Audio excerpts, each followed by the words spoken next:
जय दशामा। दशामा की व्रत कथा। एक राजा की दो रानियां थीं। रानी की प्यारी रानी को लक्ष्मी कहा जाता था और दूसरी रानी को रानी होने पर भी कुलक्ष्मी कहा जाता था। एक दिन लक्ष्मी रानी क्रोध होकर लकड़ी का पटा ले मलिन कपड़े पहनकर कोप भवन में जा लेटी। राजा ने लक्ष्मी से पूछा, तुम कोप भवन में क्यों पड़ी हो? तुम क्या चाहती हो? रानी बोली, कुलक्ष्मी को देश निकाला दिया जाए। कुलक्ष्मी रानी थी, इसलिए उसे निकाला देने से राजा की बदनामी होने का डर था। इसलिए रानी को पीहर छोड़कर आने की बात सोची गई। राजा ने पटरानी को एक रथ में सवार कराया और स्वयं घोड़े पर चढ़कर रथ के साथ चलने लगा। एक बीहड़ जंगल में पहुंचकर राजा ने रथ को रुकवाया। पालकी ढोने वाले को वहां से हट जाने को कहा गया। राजा रानी को उस जंगल में छोड़कर घोड़े पर सवार होकर अपने महल में आ गया। कुलक्ष्मी को बाट खोते सारी रात बीत गई। रानी को प्यास लगी। वह रथ से उतरकर पानी की तलाश में चल दी। रानी ने आसपास पानी खोजा, परंतु उसे कोई जलाशय नहीं दिखाई दिया। रानी के एक सारस के जोड़े को एक तरफ जाते देखा। रानी कुलक्ष्मी सारस के जोड़े के पीछे चल दी। चलते चलते वह एक नदी के किनारे पहुंच गई। रानी ने सोच आदि से निर्वत होकर उसी नदी में स्नान किया और जल पीकर अपनी प्यास बुझाई। उस समय कुछ अन्य स्त्रियां भी स्नान कर रही थी। स्नान करने के बाद उन स्त्रियों ने दशामाता का डोरा लिया।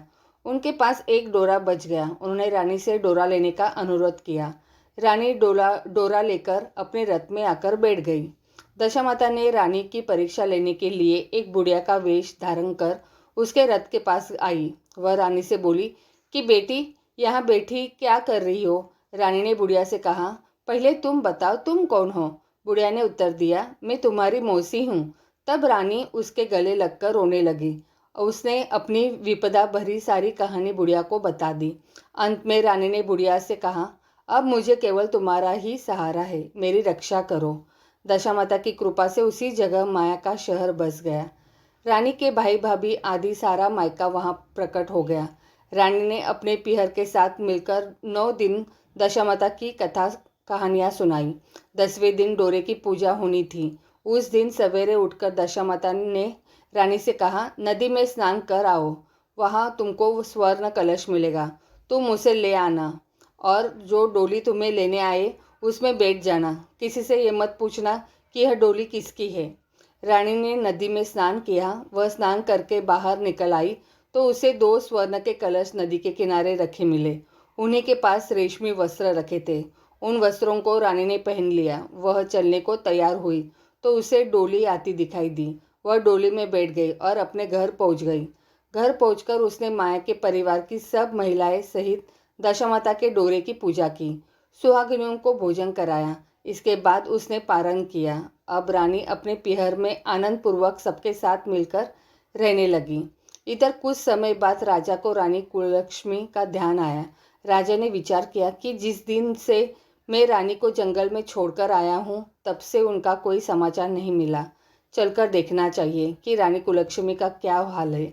मंत्रियों ने राजा को समझाया कि अब रानी से मिलना आपके लिए ठीक नहीं होगा, परंतु राजा ने मंत्रियों की बात पर कोई ध्यान नहीं दिया। वह घोड़े पर सवार होकर उसी स्थान पर पहुंचा जहां पर रानी को छोड़ आया था। राजा को ये देखकर बड़ा आश्चर्य हुआ कि यहाँ तो सघन वन था, परंतु अब यहाँ रमणीक बस्ती बसी हुई है। राजा ने लोगों से पूछा, यह कौन सी नगरी है? लोगों ने उसे बताया कि यह कुलक्ष्मी का नगर है। अब तो राजा के आश्चर्य का ठिकाना न रहा।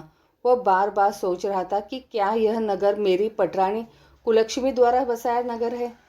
राजा ने कुलक्ष्मी के महल के पास जाकर सूचना भिजवाई कि उनसे अमुक देश के राजा मिलना चाहते हैं।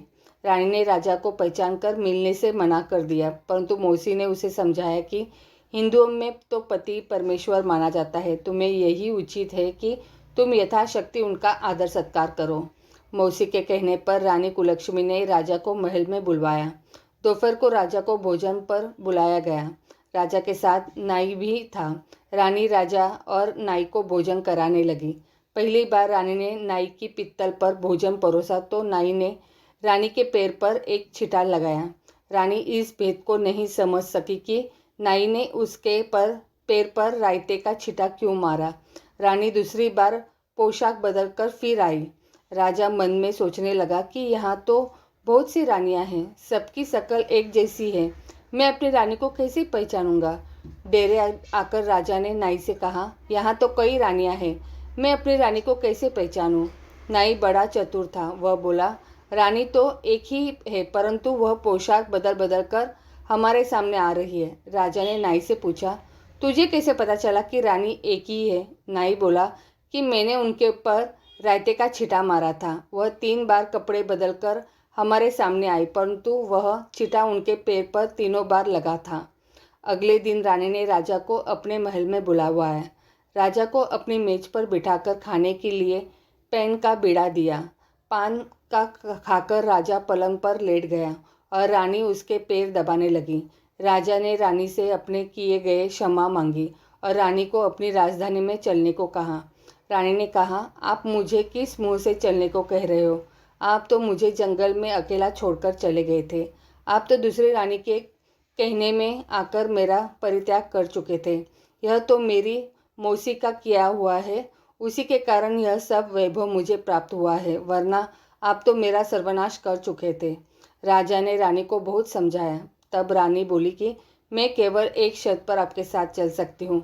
आप मेरी मौसी से वरदान मांगेंगे कि यह नगरी आपकी राजधानी के पास पहुँचा दें, जिससे जब मेरा मन चाहे आपके पास रहो और जब जी चाहे तो मौसी के दिए महल में चली जाऊं। मेरी मौसी बड़ी दयालु है, संभव है कि वह हमारी बात मान जाए। राजा ने दशामाता की मौसी से प्रार्थना की। मौसी ने राजा की बात मानकर दोनों शहरों के पास पास स्थापित कर दिया, मानो एक दूसरे के ही भाग हो। राजा ने दशामाता की कृपा का फल जानकर शहरों में ढिंडोरा पिटवाया कि उसकी प्रजा दशामाता का पूजा किया करे। भगवती दशामाता ने जिस प्रकार कुलक्ष्मी पर दया करी, वैसे ही दया सब जनों पर करे। जय दशामा।